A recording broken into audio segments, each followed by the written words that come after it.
باللہ من الشیطان الرجیم بسم اللہ الرحمن الرحیم ثم صرفکم عنہم لیبتلیکم، پھر اللہ تعالیٰ نے تمہارے رخ کو کفار سے موڑ دیا تاکہ اللہ تعالیٰ تم کو آزمائیں۔ صحابہ کرام رضوان اللہ تعالی علیہم اجمعین، یہ جماعت مقدس جماعت ہے۔ اللہ تعالیٰ کی نظر میں ان کا کتنا مقام ہے، اس کا اندازہ یہاں پر الفاظ کے چناؤ سے ہوگا۔ باقی یہ بات طے شدہ ہے کہ معصوم صرف انبیاء کرام ہیں جن سے کوئی گناہ کوئی غلطی ہوتی ہی نہیں۔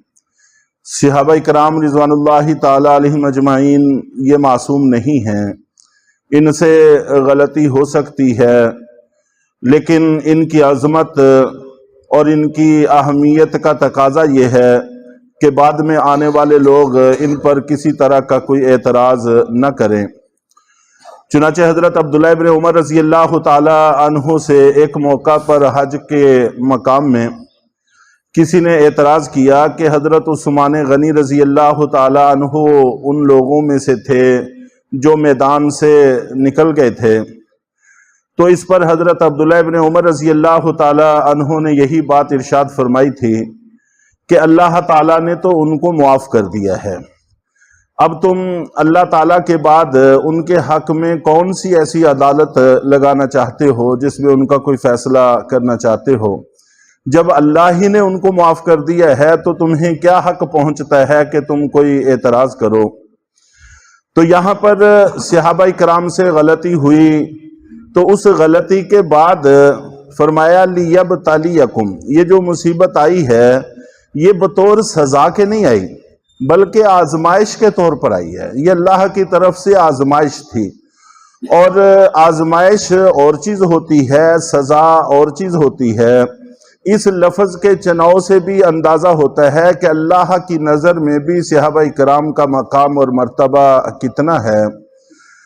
اور یہ بات پہلے ہو چکی ہے کہ ان صحابہ کرام کو آنے والے ایک وقت کے لیے در حقیقت تیار بھی کیا جا رہا تھا۔ اللہ کے نبی صلی اللہ علیہ وسلم نے ایک وقت بہرحال دنیا سے جانا تھا، ان سے رخصت ہونا تھا، جدا ہونا تھا، تو اس صدمے کو سہنے کے لیے ان کو تیار بھی کیا جا رہا تھا۔ تو یہ سب کچھ بطور آزمائش کے تھا۔ آزمائش میں جو پورے اترے سو پورے اترے، اور جن سے کچھ کوتاہی ہوئی ان کی تربیت کر دی گئی۔ تو تربیت کا عنصر بھی اس کے اندر شامل تھا۔ وَلَقَدْ عَفَا عَنْكُمْ، اور یہاں پر لام بھی تاکید کا ہے، قد بھی تاکید کا ہے، دو لفظ تاکید کے لا کر فرمایا گیا کہ اللہ تعالیٰ تم کو معاف کر چکے ہیں، معافی کا اعلان کر دیا گیا ہے۔ عفا یہ ماضی کا صیغہ ہے کہ اللہ تعالیٰ تمہیں پہلے ہی معاف کر چکے ہیں، اور خبر ہے جس کے اندر کسی طرح کی کوئی تبدیلی کا امکان بھی نہیں ہوتا، تو اللہ تم کو معاف کر چکے ہیں۔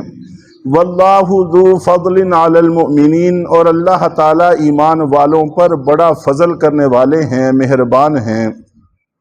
تو اس قسم کے الفاظ سے صحابہ کرام کی اہمیت اور عظمت کا سمجھ میں آتا ہے۔ اور آگے آنے والی آیت میں یہ بھی بتایا گیا کہ پھر اللہ تعالیٰ نے ان پر ایک اونگ طاری کر دی، جس کا انشاءاللہ تذکرہ اپنی جگہ پر آ جائے گا۔ اِذْ تُسْعِدُونَ وَلَا تَلْوُونَ عَلَىٰ أَحَدٍ وَالرَّسُولُ يَدْعُوكُمْ فِي أُخْرَاكُمْ، وہ وقت بھی یاد کرو کہ جس وقت تم چلے جا رہے تھے اور کسی کو مڑ کر بھی نہیں دیکھ رہے تھے، حالانکہ رسول تم کو تمہارے پیچھے سے آوازیں دے رہے تھے۔ یہ کیفیت صحابہ کرام کے لیے بڑی سخت کیفیت تھی۔ تو اس سے پہلے معافی کا اعلان کرنا صحابہ کرام کے اندر گویا کہ اس کے تحمل کی قوت پیدا کرنا ہے کہ معاف کر دیا ہے، لیکن بہرحال پھر ایسا نہیں ہونا چاہیے تھا جو تم سے ہوا، کہ رسول تم کو بلا رہے ہیں، یہ آواز صحابہ کرام کے کانوں تک نہیں پہنچی تھی، جس کی وجہ سے صحابہ کرام نہیں پلٹے، کیونکہ غم کی کیفیت تھی، پریشانی کی کیفیت تھی، گھبراہٹ کا عالم تھا۔ بعد میں جب ایک صحابی نے بلند آواز سے آواز دی کہ اللہ کے رسول حیات ہیں، تم واپس آ جاؤ، تو پھر یہ صحابہ کرام واپس آنا شروع ہو گئے۔ چنانچہ حضرت عائشہ صدیقہ رضی اللہ تعالی عنہ کہتی ہیں کہ حضرت ابو بکر صدیق رضی اللہ تعالی عنہ جب کبھی احد کا تذکرہ کیا کرتے تھے تو پھر یہ کہا کرتے تھے کہ اس وقت کی تمام تر فضیلت تو حضرت طلحہ رضی اللہ تعالی عنہ کے سر ہے۔ چنانچہ وہ کہتے ہیں کہ چونکہ پہلے صحابہ کرام سارے مشرکین کا پیچھا کرتے ہوئے ان کے پیچھے جا رہے تھے، ان کے تعاقب میں، اور پھر اچانک کیفیت بدل گئی تو جو صحابی جہاں تھے وہیں پر لڑنا شروع ہو گئے اور اپنی اپنی جگہ پر مقابلہ کرنا شروع کر دیا، اجتماعیت ختم ہو گئی، انتشار پیدا ہو گیا۔ تو حضرت ابو بکر صدیق رضی اللہ تعالی عنہ بھی اپنے محاذ سے فارغ ہو کر پھر اللہ کے نبی صلی اللہ علیہ وسلم کی طرف پلٹے۔ تو وہ کہتے ہیں کہ میں نے دور سے دیکھا کہ ایک صاحب ہیں جو اللہ کے رسول صلی اللہ علیہ وسلم کے سامنے پہاڑ کی طرح کھڑے کفار کا مقابلہ کر رہے ہیں۔ میرے دل میں یہ تمنا پیدا ہوئی کہ کاش کہ یہ حضرت طلحہ ہوں، اس لیے کہ حضرت طلحہ رضی اللہ تعالیٰ عنہ حضرت ابو بکر صدیق رضی اللہ تعالیٰ عنہ کے خاندان سے تھے اور ان کے قریبی رشتہ دار تھے، تو اس وجہ سے فرحت محسوس کی کہ اللہ تعالیٰ نے حفاظت کا یہ کام بھی ہمارے ہی کسی عزیز اور ہمارے ہی خاندان کے فرد سے لیا۔ تو کہتے ہیں کہ اس کے بعد پھر میں نے دیکھا کہ ایک صاحب ہیں جو میرے اور مشرکین کے درمیان میں جمع کھڑے ہیں اور جن کے مسلسل حملے مشرکین پر مشرکین کی یہ ہمت کو توڑ رہے ہیں۔ تو میں نے غور سے دیکھا تو وہ حضرت ابو عبیدہ ابن جراح رضی اللہ تعالی عنہ تھے، جنہوں بعد میں پھر شام کی فتح کے اندر جرنیل رہے اور فتوحات حاصل کی۔ اور اس کے بعد کہتے ہیں کہ میں نے اللہ کے نبی صلی اللہ علیہ وسلم کو غور سے دیکھا تو آپ کا ہونٹ مبارک بھی زخمی تھا، آپ کے دانت بھی شہید تھا، اور آپ کی پیشانی کے اندر خود کی 2 کڑیاں چبھ گئی تھیں اور گھس گئی تھیں۔ تو میں آگے بڑھا تاکہ ان کڑیوں کو نکالوں، تو آگے بڑھا ہی تھا تو اللہ کے نبی صلی اللہ علیہ وسلم نے مجھے فرمایا کہ طلحہ کا حال معلوم کرو۔ چنانچہ میں کڑیاں نکالنے کے لیے آگے بڑھا تو اتنے میں حضرت ابو عبیدہ ابن جراح رضی اللہ تعالیٰ عنہ فارغ ہو کر قریب آ گئے اور انہوں نے مجھے قسم دے کر کہا کہ رکو، یہ کڑیاں میں نکالتا ہوں۔ ہاتھ سے نکالنے کے اندر تکلیف زیادہ ہونے کا امکان تھا، اس لیے دانتوں کے ساتھ مضبوطی سے ایک کڑی کو پکڑا اور پورا زور لگا کر کھینچا۔ کڑی بھی باہر آ گئی، لیکن حضرت ابو عبیدہ ابن جراح رضی اللہ تعالیٰ عنہ کے دانت بھی ٹوٹ گئے۔ تو حضرت ابو بکر صدیق رضی اللہ تعالیٰ عنہ کہتے ہیں کہ پھر دوسری نکالنے کے لیے میں آگے بڑھا تو انہوں نے پھر مجھے قسم دے کر روک دیا، تو پھر اس کو بھی اپنے دانت دوسری طرف کے ڈالے اور پوری طاقت سے کھینچا، اور اس وقت بھی کڑی بھی نکل آئی، لیکن ساتھ میں اور دانت بھی ٹوٹ گئے۔ تو حضرت ابو سعید خدری رضی اللہ تعالیٰ عنہ کے والد محترم جو قریب میں تھے، انہوں نے دیکھا کہ خون رک نہیں رہا، تو پھر انہوں نے زخم پر اپنے ہونٹ رکھ کے اس خون کو کھینچا، چوسا۔ تو جیسے ہی چوسا تو پیچھے پھر خون کسی حد تک تھم گیا۔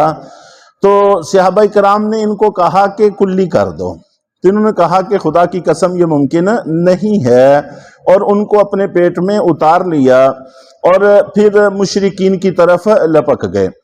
تو اللہ کے نبی صلی اللہ علیہ وسلم نے فرمایا کہ اگر کسی نے جنتی دیکھنا ہو تو ان کو دیکھ لے۔ چنانچہ پھر جا کر یہ مشرکین میں گھس گئے اور وہاں پر جا کر شہید ہو گئے۔ بخاری شریف میں یہ بھی آتا ہے کہ حضرت سیدہ فاطمہ رضی اللہ تعالی عنہا بعد میں پھر آپ کے زخموں کو دھوتی تھیں، اور حضرت علی رضی اللہ تعالی عنہ پانی لے کر آتے تھے، تو جب خون نہیں رک رہا تھا تو پھر انہوں نے چٹائی کا کچھ حصہ جلا کر اس کی راکھ زخموں پر رکھی جس سے خون رک گیا۔ پہلے تیز آ رہا ہوگا، اس کیفیت کا تذکرہ ہے، بعد میں پھر تھوڑا بہت سم رہا ہوگا، اب یہ اس کیفیت کا تذکرہ ہے۔ تو بہرحال صحابہ کرام رضوان اللہ تعالی علیہم اجمعین بعد میں جمع ہو گئے، اور ایک وقت ایسا آیا تھا کہ اللہ کے رسول نے پکارا لیکن صحابہ کرام بات سن بھی نہیں سکے، اس قدر گھبراہٹ تھی۔